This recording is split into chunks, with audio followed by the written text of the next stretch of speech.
आज से 6.5 करोड़ साल पहले एक बड़ा एस्ट्रॉइड पृथ्वी से टकराया। धूल के बादल ने सूरज को ढक लिया, तापमान गिर गया। पृथ्वी पर रहने वाला 25 किलो से ज्यादा वजन का हर जीव खत्म हो गया। डायनासोर्स का काल खत्म हो गया। डायनासोर्स का अंत एक नई प्रजाति के लिए सुनहरा अवसर लेकर आया। ये प्रजाति थी मैमल्स की। मैमल्स यानी स्तनधारी जीव। इन्होंने खुद को इस महाविनाश से बचा लिया था। अत्यंत गर्मी से बचने के लिए ये जमीन के अंदर रहने लगे थे और जिंदा रहने के लिए इन्होंने सब कुछ खाना शुरू कर दिया।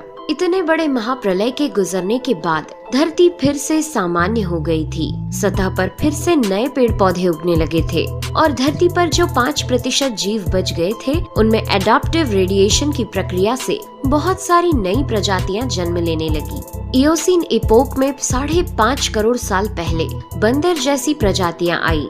इनकी आंखें सर में आगे की तरफ थी। इसी काल में प्राइमेट्स के सर के अंदर एक महत्वपूर्ण एवोल्यूशन हुआ। इनकी स्पाइनल कॉर्ड को मस्तिष्क से जोड़ने वाला छेद, जिसे फोरमेन मैग्नम कहते हैं, वह स्कल के पिछले हिस्से के बेस से सेंटर की तरफ शिफ्ट होने लगा। यानी कि अब जो प्रजाति आई वह सीधे खड़े होकर चलने में सक्षम थी। आज से 4.7 करोड़ साल पहले धरती के वातावरण में लगातार बदलाव होने शुरू हुए। धरती के टेक्टोनिक प्लेट्स में हलचल हुई, जो धरती के 2 बड़े महाद्वीपों को एक दूसरे के पास ले गई। ये वही भूभाग है जहां आज हम भारतीय रहते हैं। ये है इंडिया, जो एशिया महाद्वीप की ओर तेजी से बढ़ रहा था। इन दोनों महाद्वीप के आपस में टकराने की वजह से हिमालय जैसी पर्वतमालाएं खड़ी होने लगी। यह वही पर्वतमाला है जिसे आज हम जानते हैं दुनिया की सबसे ऊंची चोटी माउंट एवरेस्ट के नाम से। ये पर्वतमालाएं इतनी ऊंची थी कि इससे मौसम का पैटर्न बदलने लगा, जिससे पृथ्वी ठंडी होने लगी। इस पर्वत श्रृंखला से गिरने वाला बर्फ आगे चलकर कई नदियों का निर्माण करने लगा। यह वही नदियां हैं जिससे आज हमारी आधी से ज्यादा आबादी को पीने का पानी मुहैया होता है। ओलिगोसीन इपोक में 3 करोड़ साल पहले ग्लोबल कूलिंग हुई।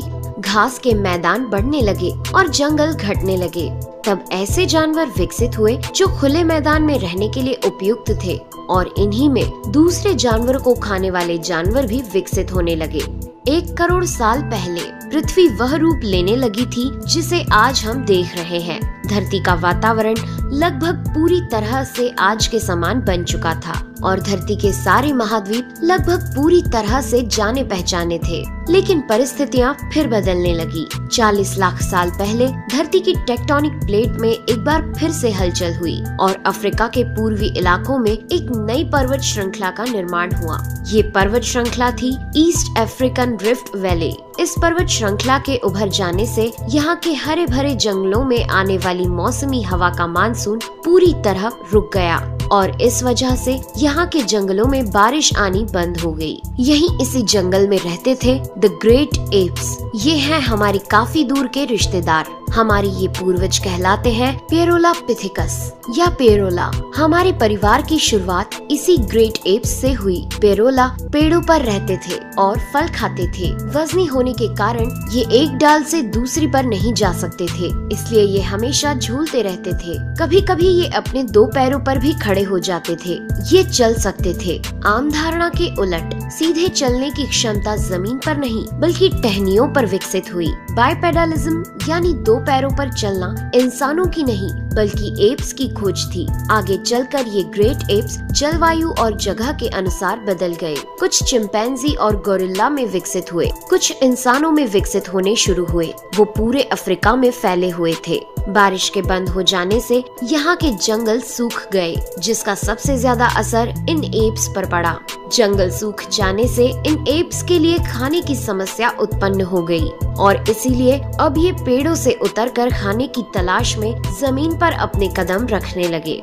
ये है एडिपिथिकस रेमिडस। ये हैं हमारे पूर्वज, जिन्होंने जमीन पर मानव इतिहास का पहला कदम रखा और आज इन्हीं के कारण हमने चांद पर अपना पहला कदम रखा। इनका दिमाग एक संतरे जितना बड़ा था और इनकी लंबाई 4 फीट तक थी। ये हमारे वंश के सबसे पहले सीधे चलने वाले जीव थे। कई हजार सालों के विकास क्रम के बाद ये 2 पैरों पर चलने लगे। इससे ऊर्जा कम खर्च होती थी और ये चलते चलते भी खा सकते थे।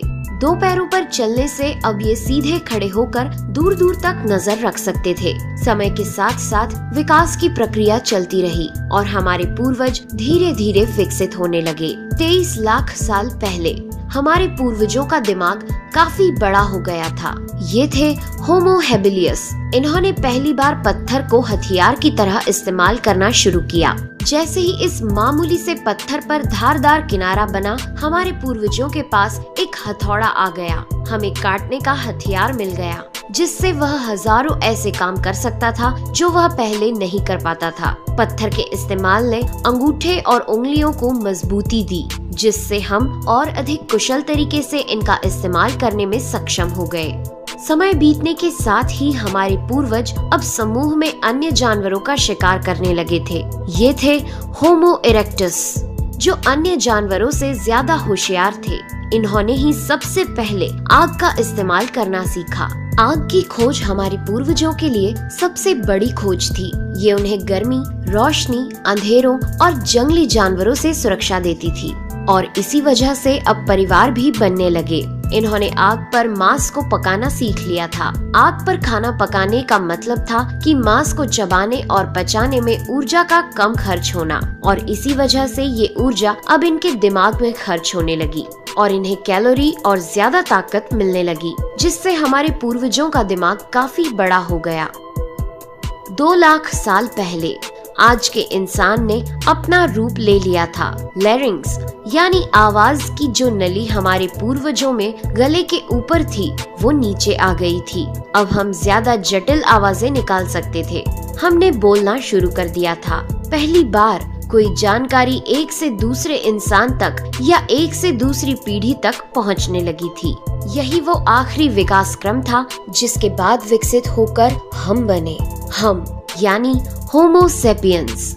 1 लाख साल पहले इंसान कहीं भी जा सकता था। हमारे पास फुर्तीले हाथ और प्राचीन हथियार थे। हम बात कर सकते थे, आग को काबू में रख सकते थे। अब हम अपने अफ्रीकन घर को और बड़ा कर सकते थे। महाद्वीप यानी कॉन्टिनेंट खिसके तो अफ्रीका और यूरेशिया जुड़ गए और उससे बनी एक बहुत बड़ी जमीन जिसका नाम था एफ्रो यूरेशिया। इंसानों के दूर दूर जाने से बहुत बड़ा बदलाव आया। अब हम एक महाद्वीप से दूसरे महाद्वीप में रहने लगे। इसकी वजह से हम उन चीजों से बचे हुए थे जिसकी वजह से वानरों के मुकाबले दूसरे बड़े स्तनधारी हमेशा के लिए खत्म हो गए। करीब 50,000 साल पहले आइस एज शुरू हो गया और नॉर्थ पोल से आगे बढ़ने लगा। उसी वक्त इंसान चाइना और ऑस्ट्रेलिया तक पहुंच गया था। 30,000 साल पहले इंसान पहली बार यूरोप पहुंच गए। जब बर्फ अपने चरम पर थी, तब इंसान अपनी खोज में नॉर्थ ईस्ट साइबेरिया के बर्फीली टंडा तक पहुंच गया। आइस एज के इतने कठिन दौर में भी इंसान हर उस हुनर का विकास कर रहा था जिससे कि वो सच्चे मायनों में इंसान बन सके।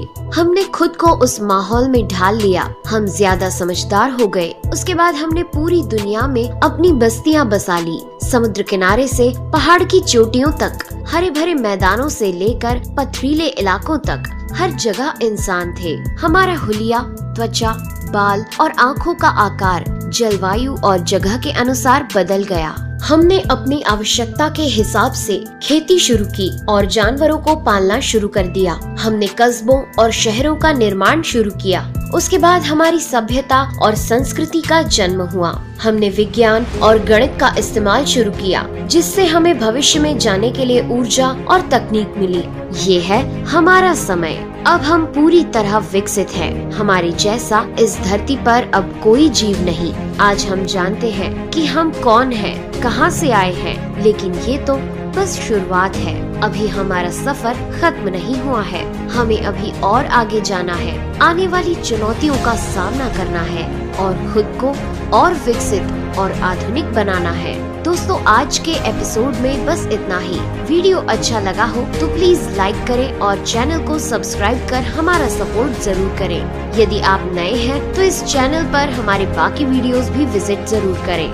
साथ ही सब्सक्राइब कर नोटिफिकेशन बेल को भी ऑन कर लें। मैं हूं आपकी दोस्त नेहा आगरकर। फिर से मिलेंगे एक नए एपिसोड में। तब तक के लिए दीजिए इजाजत। नमस्कार।